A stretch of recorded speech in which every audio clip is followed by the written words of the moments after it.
Thank you for coming and welcome to the Needham History Center and Museum's first annual Needham2Arlington Walk. My name is Kevin Keene. I am Vice Chair of the Select Board, and you should know why we're doing this, and you should all be very proud of what happened on Patriots Day and as Needham residents.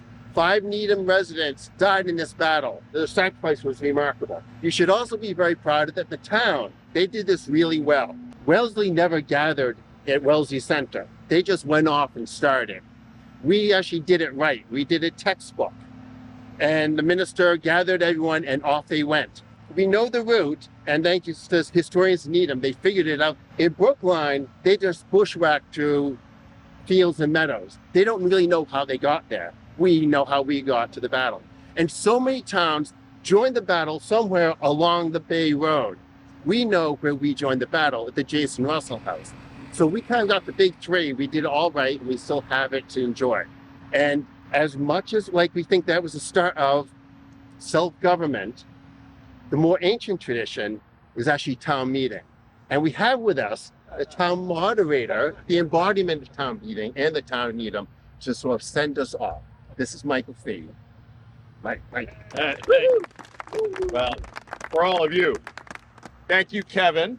It's really, really great because Kevin's right. So much of what we live in a historic New England town is right in front of our faces and right under our feet.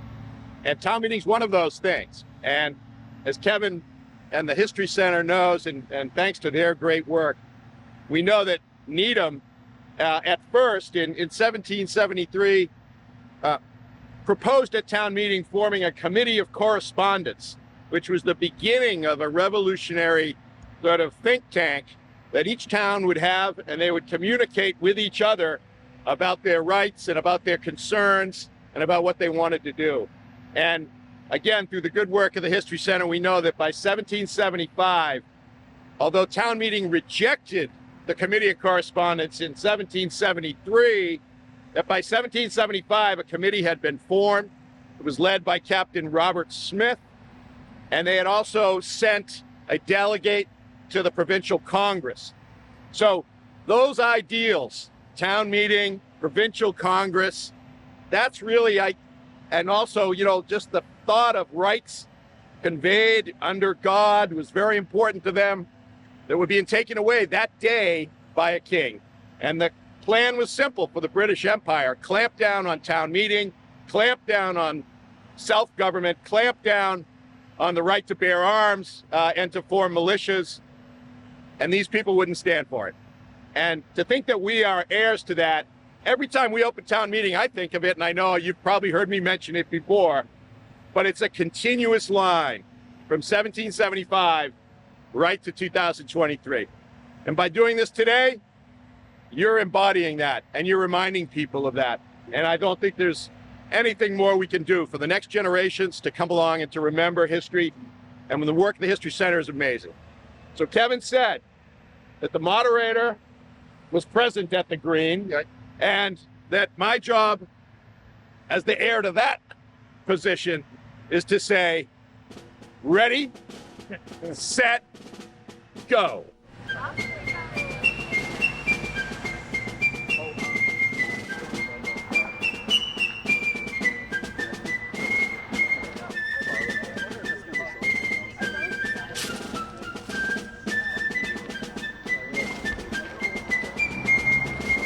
Do you mind answering a question or two about why you guys decided to take this walk? Dan? Got the note from the History Center, and it's a great experience and good exercise too. So that's a good combination. So similar in some ways to myself. I mean, I saw that it was happening. I knew Kevin was running it, and I needed to exercise. I do. I had my hip replaced last year, and I used to walk a lot, but then I hadn't for a while because of that. It was like, this is a good time to get out and walk. And what better way to start walking than go 12.5 miles or 12.6? I can't think of anything better, right, Dan? Let's just go 12.6 miles. We both grew up in Needham, and one of the things back in the day is, at least when I was in 3rd grade, they loaded us on the bus and drove around to some of the sites around town including the Townsend Green, which was the historic town center. And I grew up in the Unitarian Church. John Townsend was the minister of the church at that time. So I grew up knowing some of the history, of course, but as like myself as a kid, I didn't pay attention to all the history as a kid. So not until a little later in life that I learn a lot more about Needham's history, and it's pretty cool. Hey, what are you guys most looking forward to on the walk? Anything you're excited about? Completing it. Completing it. getting to the first water stop.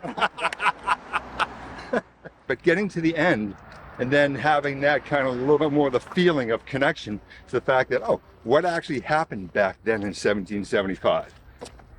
In some ways, that's kind of like what's in my head, is that feeling. My dad organized this walk, and so I'm here. I'm excited to see the route. I don't really know where we're going, so I think that'll be interesting. This has been long in the works, and I'm really happy to see it working out so well for us. Yeah, this is so exciting. I do some hiking, and like when you get to the top of the mountain, it feels so nice and you feel so accomplished. The Jason Russell House will be like that peak. Exactly, Bill. I get that. I'm also excited for the sandwiches at the end. Oh yeah, that'll be good. Thank you, Volantes.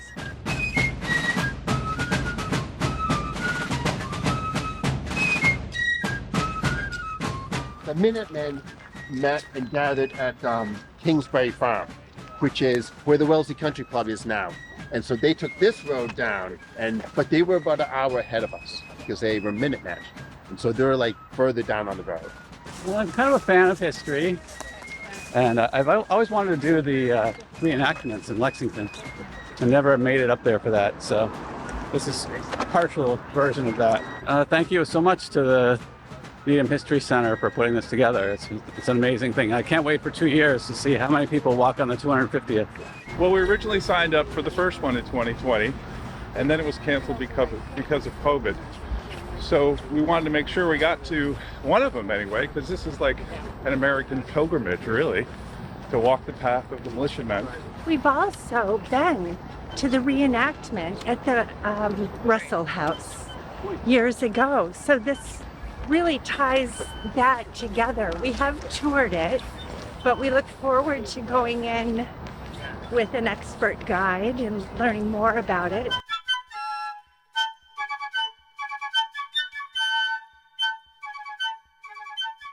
A few words. This was the edge of Needham, because it's now Wells, but this was Needham. And around here, crossing on the map, it said this is the waiting area. And I think just like a year before, they built a bridge. So this bridge did exist at the time. We don't have to wait, and we're gonna walk over 95. It's interesting that probably the plan was to go from here straight north, but to follow the roads up to Lexington, and it met the British there. But someone's coming and telling them, you guys start heading east and just go into West Newton, and we're gonna track it and sort of triangulate probably. So there was a plan, and they probably didn't know what it was, but they were probably just being told, don't go to Lexington. We'll all walk over together, and then, yeah. And we'll stay on the Newton-Wellesley side of the road.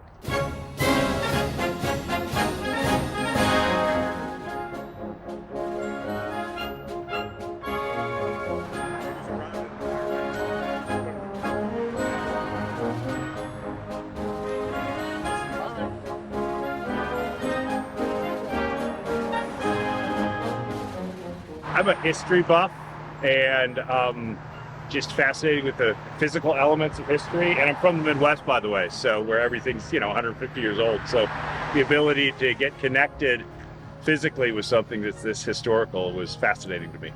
We drive this so often, right? When you slow down to walk, you see things you never did. And Kevin and other historical tips along the way.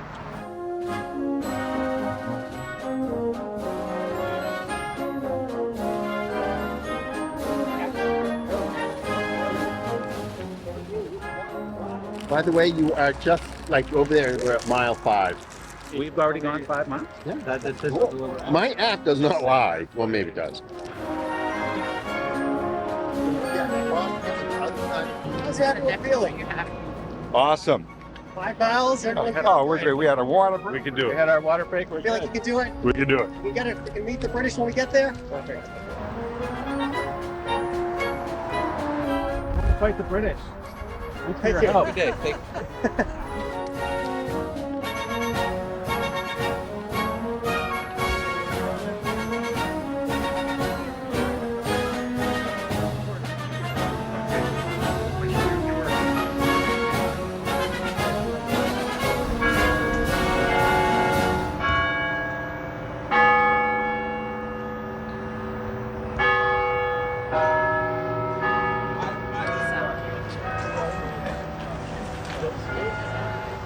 By the time I started worrying about this.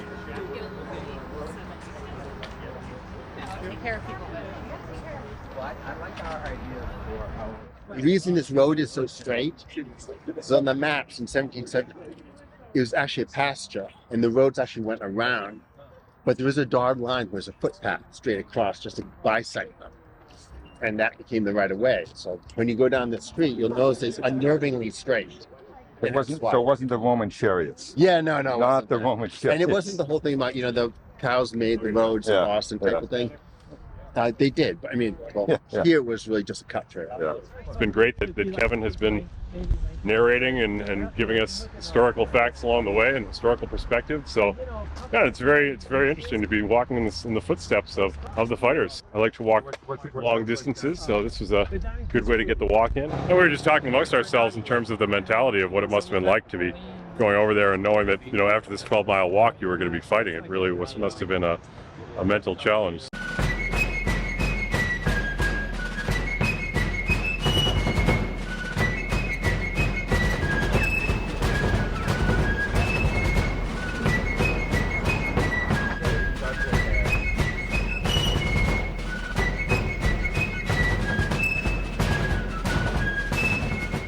Some people ask, but if you look out west, that's the radio towers in Needham. So we're not that far away. And then someone asked at this point, you could probably see into Lexington because closing the landscape was denuded of trees. So we're in meadows, fields, and they probably saw the battle happening. Don't even see the smoke because they started to burn down houses.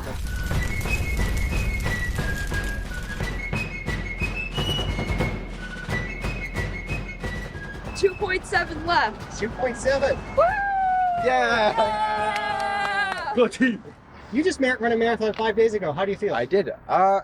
This is tough. I'm not gonna lie. I should have taken one more rest day, but oh well. And Charlie, how do you feel? You do this type of thing often? No, I don't. But my feet don't feel great. But my spirits are high, which His is important. shoes are built for style. Oh yeah, not ergonomics. So.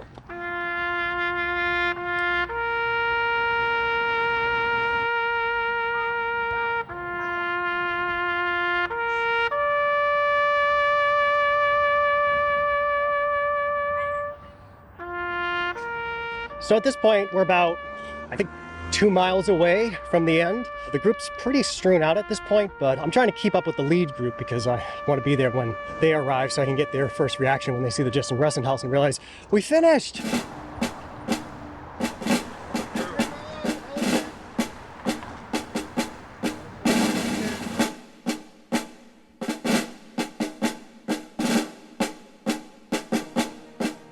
So we're just coming up on Jason Street, which is where the Jason Russell House is, so we're almost there.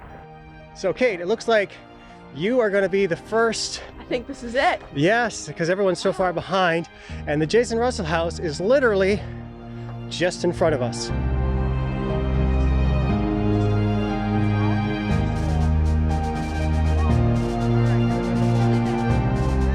So how do you feel after finishing the walk? I feel good. I've been trying to do it for 3 years. So this is very exciting. I feel very accomplished. Very accomplished. Very accomplished, Yes. It was a great time. My legs are a little tired.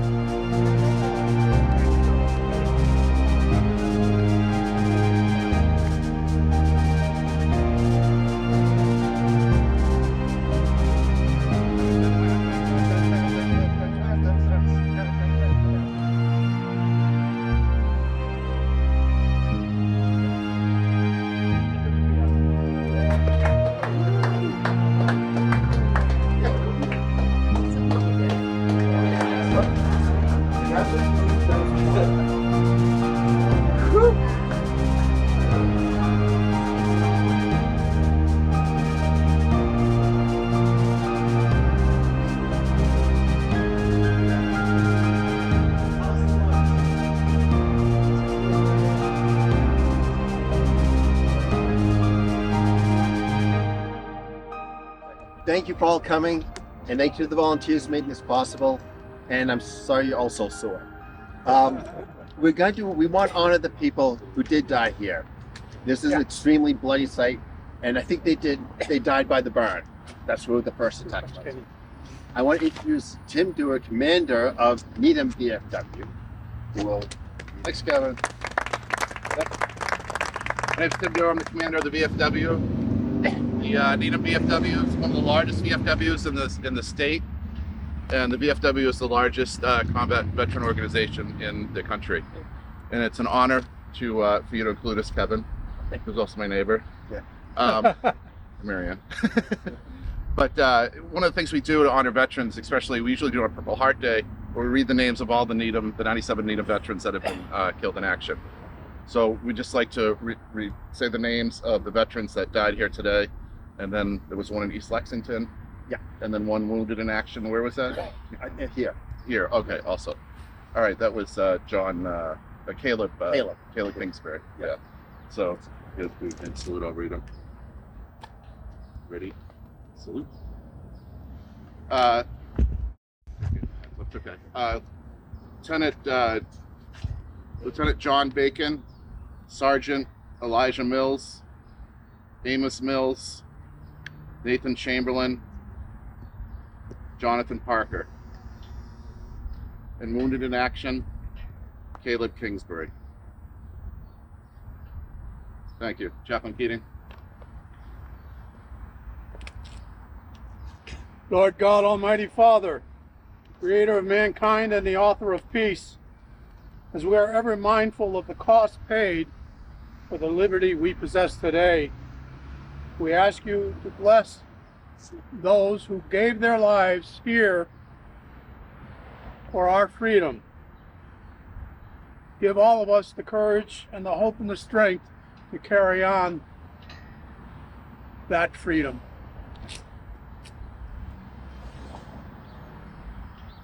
And our quartermaster, Ken Green, part of the ceremony, just moves the wreath closer to the pole and salutes it. It's fallen over in the wind already and taken a beating, but... Present.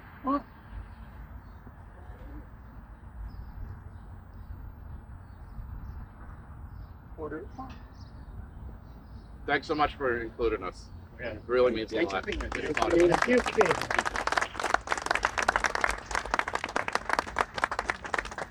If you do want to go in, they want to give tours. The house is well worth it. Okay. Musket ball strikes it. It's cool. It's very fast. Awesome. Go on, Zach.